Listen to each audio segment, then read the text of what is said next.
Assalamualaikum warahmatullahi wabarakatuh.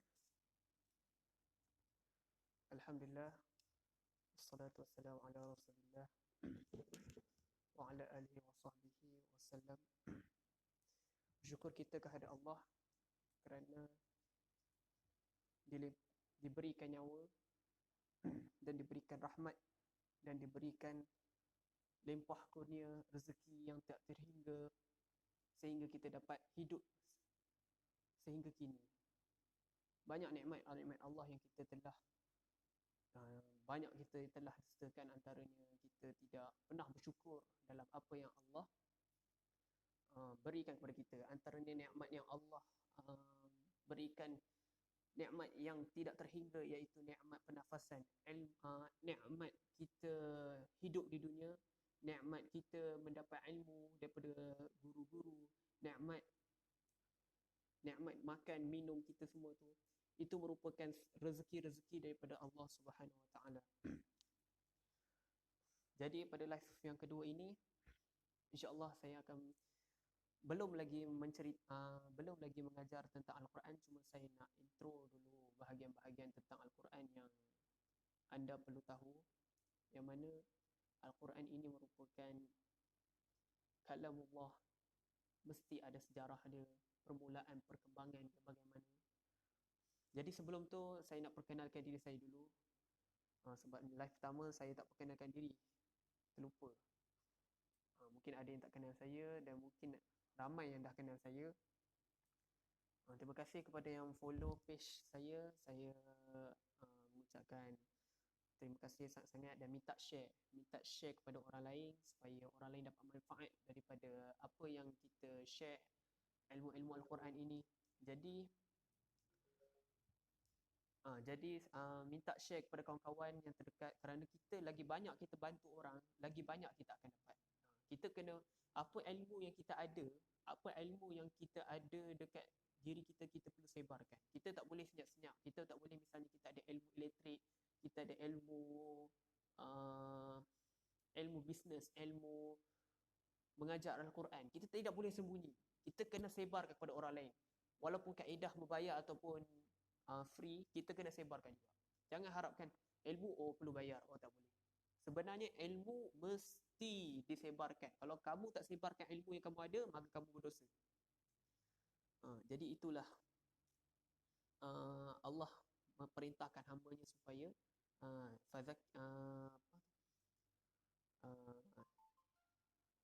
inna zikra tanfa'ul mu'minin. Maksudnya peringatan itu bermanfaat sangat kepada manusia.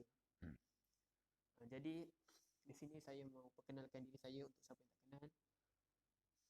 Nama saya Muhammad Farhan bin Roslan. Saya merupakan seorang guru kelas Al-Quran, guru Al-Quran dan Fardu Ain. Singkatannya KAFA lah, kelas Al-Quran dan Fardu Ain, di bawah Tauliah Jakim, yang mana saya mengajar di Serar Al-Hidayah di Pinji Mewah, di Masjid Al-Hidayah yang besar tu. Dan saya juga bertugas sebagai imam di Masjid Al-Hidayah, Masjid Hidayah ini. Jadi saya di kawasan masjid. Ini sekolah saya, ini pejabat saya, kelas saya. Sekolah kami memang tumpang dengan masjid. Jadi saya buat live di pejabat.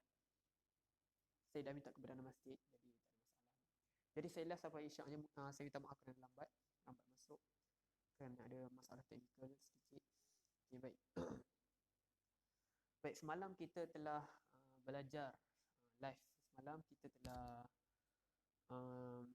belajar tentang kepentingan Al-Quran, iaitu kepentingan Al-Quran dalam kehidupan kita. Penting tak Al-Quran ni dalam kehidupan kita? Saya dah cerita semalam, yang saya dapat kita ceritakan semalam ialah 2 poin yang kita dapat ceritakan, iaitu Al-Quran ini dalam solat, kepentingan dia adalah kita perlu tahu apa yang membuatkan bacaan kita ini tidak membatalkan solat. Baik, apakah yang membuatkan solat kita ini terbatal? Adalah disebabkan tidak terlaksana secara sempurna 3 rukun tersebut. Saya dah sebutkan yang semalam, iaitu rukun fi'li dan rukun qalbi dan rukun qauli. Baik, dalam berkaitan dengan Al-Quran, iaitu suratul Al-Fatihah, surah Al-Fatihah yang kita tekankan dalam solat kerana dia merupakan rukun qauli. Iaitu kesalahan yang tidak boleh terima ialah kesalahan jali, yang pertama. Yang kedua, kesalahan khafi boleh diterima lagi. Tetapi untuk surah-surah lain tiada masalah, tetapi jangan berdosa. Sesiapa yang baca surah lain pun, buat baca surah lain tu tunggal langgang, tak ada masalah. Al-Fatihah je betul. Qul Allahu Ahad pun tunggal langgang baca. Tapi ustaz cakap sah, boleh je lah, lantaklah. Memang sah memang sah, tapi berdosa. Kena faham tu. Apa functionnya kita nak solat tapi berdosa? Apa gunanya kehidupan kita? Apa gunanya kita hidup kalau Al-Fatihah kita pun hancur? Kalau Al-Fatihah lancar pun kita punya bacaan surah-surah lain pun hancur. Kita dapat sah solat je, tapi kita punya bacaan semua hancur. Jadi perlu perbaiki semua tu. Itu kesalahan jali. Kesalahan khafi pun perlu perbaiki juga. Kerana kalau banyak-banyak khafi ni kesalahan, maka dia jadi makruh. Okey, baik.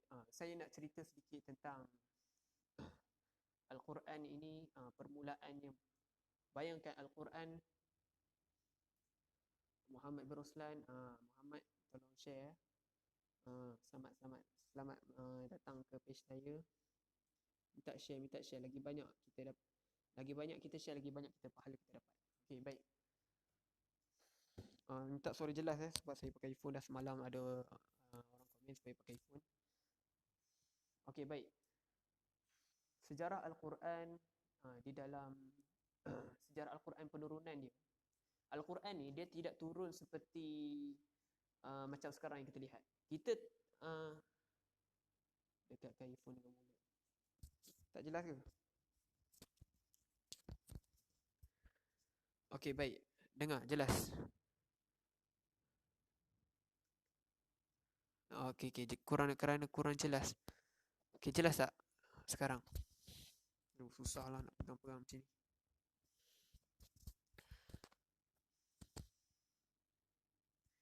Okey, baik. Saya nak cerita sedikit tentang Al-Quran. Bagaimana sejarah Al-Quran ini turun. Al-Quran dia tidak turun seperti mana yang kita lihat sekarang. Kita lihat sekarang ni Al-Quran ni dah menjadi buku. Al-Quran dulu diturunkan beransur-ansur.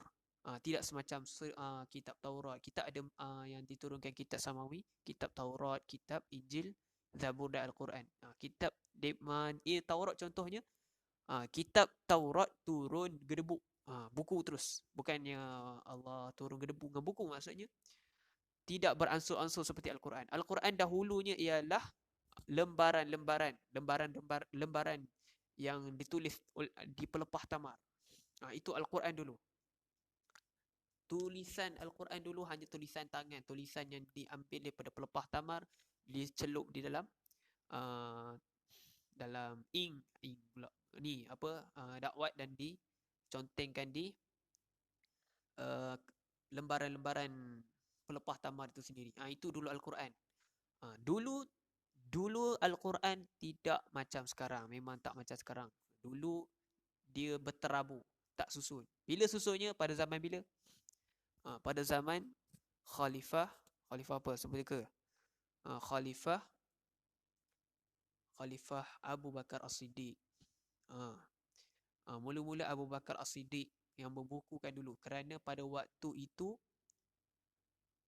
selepas Nabi meninggal, selepas Nabi wafat, apa yang berlaku kepada umat Islam memang hancur. Mereka fikir lepas Nabi Muhammad wafat, maka agama Islam pun wafat juga. Agama Islam pun dah tak ada dah. Tak boleh macam tu. Sepatutnya lepas agama Islam, Nabi Muhammad wafat, Islam tetap berkembang. Wa ma Muhammadun illa rasulun qad khalat min qablihi rusul. Adakah jika Muhammad telah mati, kamu nak berbalik ke belakang? Jadi itu kena jelas. Itu kena jelas. Jelas suara saya? Benda tu kita kena faham. Jadi pada waktu zaman Sayyidina Abu Bakar, ramai orang telah kembali murtad. Ramai orang telah kembali murtad daripada ajaran Rasulullah sallallahu alaihi wasallam. Mereka semua nak kembali kepada zaman jahiliah balik. Zaman jahiliah macam mana? Zaman kafir jahiliah sewaktu sebelum kedatangan Islam. Okey, sebelum saya nak cerita lebih awal lagi. Sebenarnya keadaan Mekah dulu, Mekah ni memang jahiliah ke daripada dulu? Tidak. Mekah dulu adalah, siapa yang bina Mekah? Bukan bina Mekah, bina Kaabah. Siapa yang bina Kaabah? Bina Kaabah ialah Nabi Ibrahim. Nabi Ibrahim membawa agama jahiliah ke? Ada bawa patung Hubal ke? Patung Uzza ke? Tak ada. Jadi pada zaman Nabi Ibrahim AS, Nabi Ibrahim mengajak orang menyembah Allah. Tapi pada waktu Nabi Ibrahim membina Kaabah, Kaabah tak wujud lagi. Tapi ada pendapat mengatakan Kaabah dah ada dah, tapi waktu tu dah tertanam. Kaabah dah ada sebelum Nabi Adam turun lagi. Pada zaman Nabi Adam, Kaabah dah ada dah, iaitu tempat jin tawaf sebelum kewujudan manusia. Tapi Kaabah ada cerita Israiliyat yang mana tak tahu betul atau tidak. Rasanya betul, rasanya. Kaabah lama yang sebelum ini, Kaabah Nabi Ibrahim yang kita tengok ni, Kaabah Nabi Ibrahim bina. Itu pun dah banyak kali runtuh dan dibina banyak kali. Kaabah dulu sebelum Nabi Ibrahim bina ada Kaabah dah, tapi tertimbus dengan badai pasir, ribut pasir, sebabnya seketui je dia. Dibina saya tak pasti, mungkin dah ada sebelum Nabi Adam turun lagi. Okey, selepas itu Nabi Ibrahim bina semula Kaabah untuk mentauhidkan Allah. Baik, macam mana boleh jadi jahiliah ni? Kita akan belajar Al-Quran ya, tapi mungkin hari ni saya nak menceritakan tentang sejarah dulu. Kalau anda tak kenal sejarah Al-Quran, macam mana anda nak minat Al-Quran? Betul. Kita kena kenal dulu. Tak kenal maka tak cinta. Okey, baik. Jadi zaman Nabi Ibrahim dulu, semua Nabi Ibrahim menyuruh semua orang mentauhidkan Allah. Semua pada waktu itu semua mentauhidkan Allah. Pada waktu Nabi Ibrahim dengan Nabi Ismail membina Kaabah, kemudian berlalulah masa daripada zaman Nabi Ismail turun sampai ke Kilab bin Murrah, sampai ke turun Abdul Muttalib. Pada zaman turun tu ramai dah kembali kepada jahiliyah. Ada sejarah dia. Sejarah dia adalah banyak orang anggap perlu ada pengantara antara Tuhan dengan dia. Dia pun membina patung. Patung yang dibuat oleh orang Arab tu, mereka ukir patung tu bukan patung binatang, dia pun ukir patung manusia. Patung manusia yang mana patung nenek moyang demo dulu. Mereka menghormati nenek moyang mereka pada waktu zaman jahiliah dulu. Mereka terlalu taksub. Padahal nenek moyang mereka itu merupakan orang yang soleh, tapi dia terlalu taksub.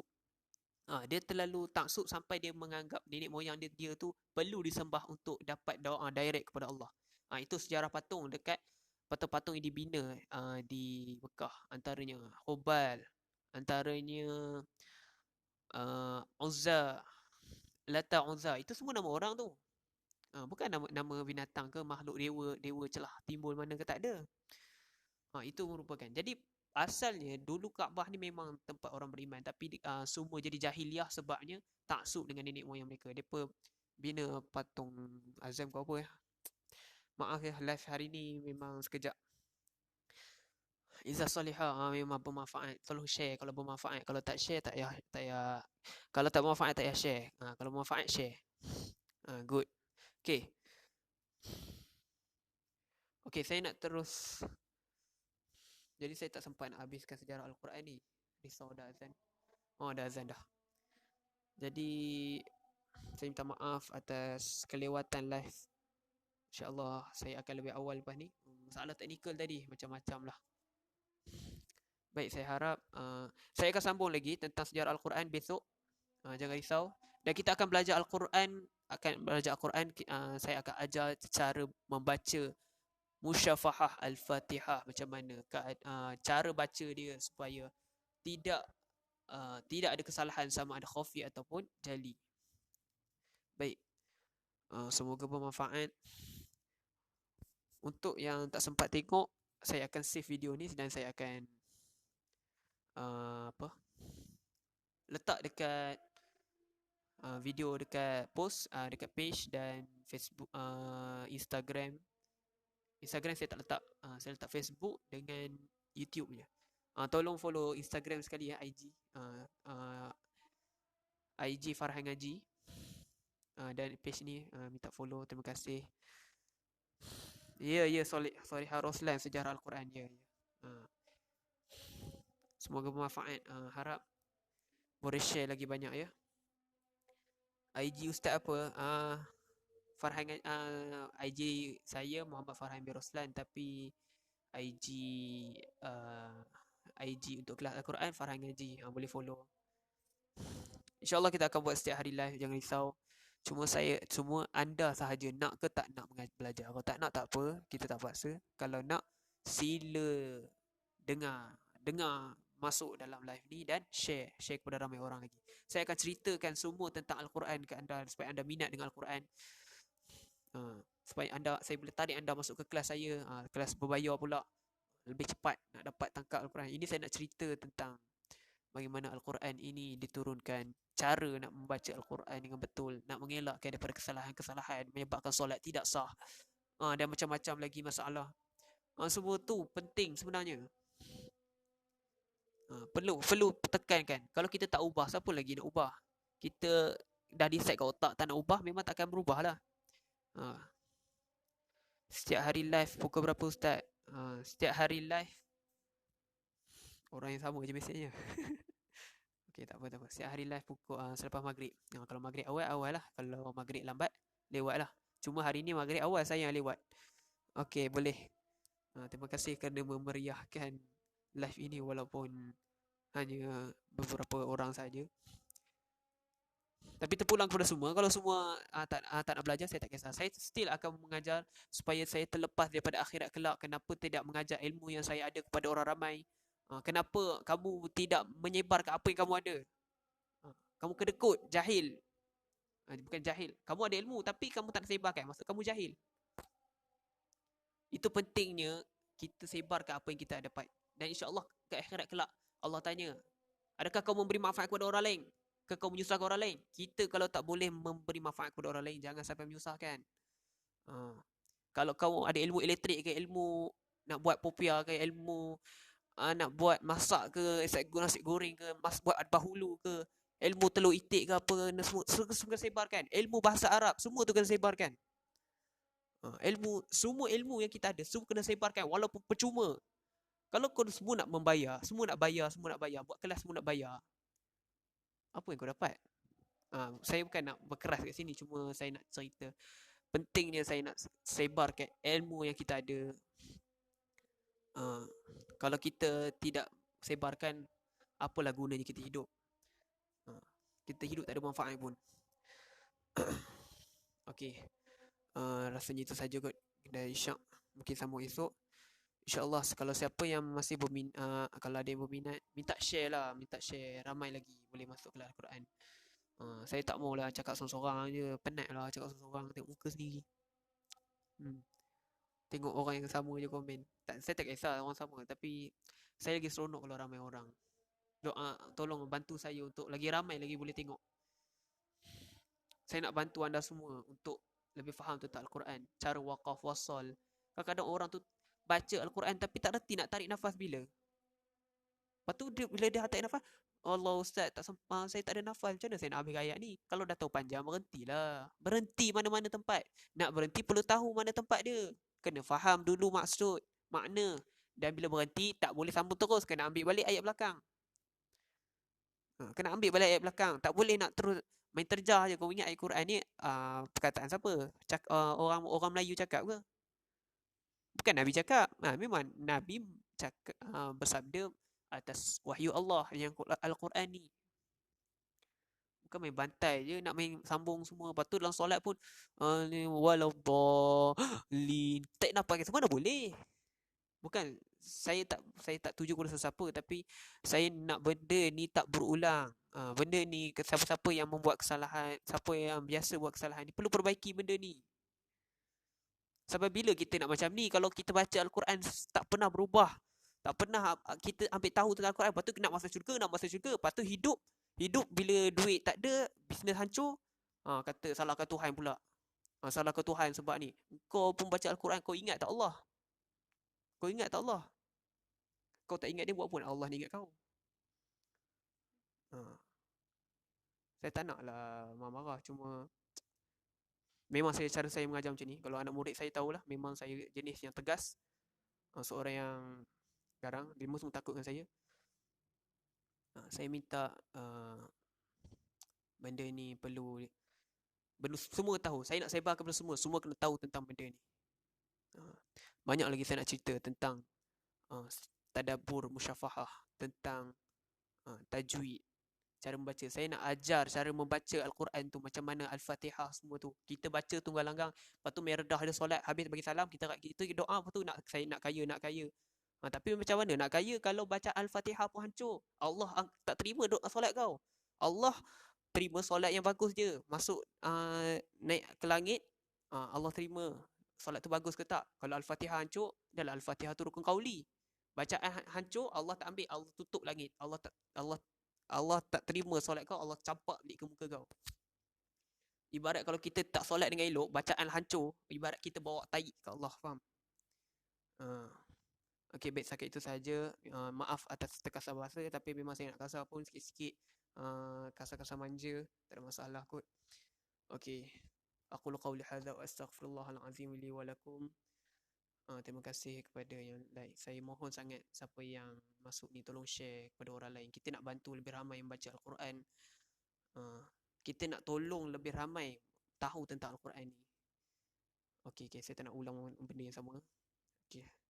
Wabillahi taufiq wal hidayah. Assalamualaikum warahmatullahi wabarakatuh. Terima kasih kepada yang siapa yang menonton.